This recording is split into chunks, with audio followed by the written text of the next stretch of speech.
Back here at home, Defense Secretary Pete Hegseth making a trip to southern border amid scrutiny in Washington. Hegseth and his team visiting the established military-controlled buffer zone along the U.S.-Mexico border. The Trump administration recently labeling it a national defense area. This comes as ABC News learns that Hegseth is accusing top-ranking military officers of leaking information to the media and threatening to polygraph test them. Joining me now, ABC News senior Pentagon reporter Louis Martinez. Louis, what more do we know about this announced border trip by the Defense Secretary? Well, Phil, it was unannounced, and it was kind of a surprise to Pentagon reporters that he was traveling there. So those images that you're seeing on your air actually are coming not from reporters traveling with him, but are handout videos and images taken by his social media staff. We do know that what he did was he met with some of the forces, about 7,000 U.S. troops along the border with Mexico now that have been sent down there by the Trump administration to essentially militarize that border.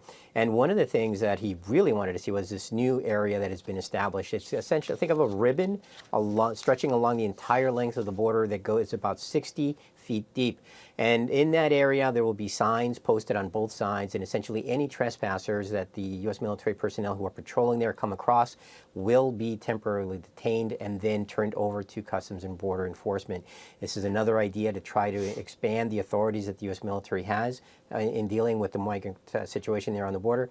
And some critics say that it's essentially an end around the Posse Comitatus Act that prevents law enforcement duties for military personnel, as well as invoking the Insurrection Act, which does allow that during emergencies. So that's what the Defense Secretary is doing today, but he's also dealing with these questions that are mounting over his own conduct and the sudden departure of his chief of staff. So what's the latest on that and inside the Department of Defense, including this polygraph threat?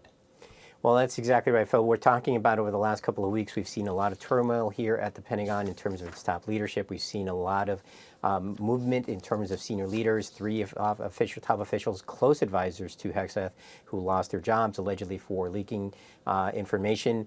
And we've also seen this week now the resignation of his chief of staff. What happened with regards to the polygraphs is that there was an investigation that was triggered by Elon Musk's visit here to the Pentagon back in late March.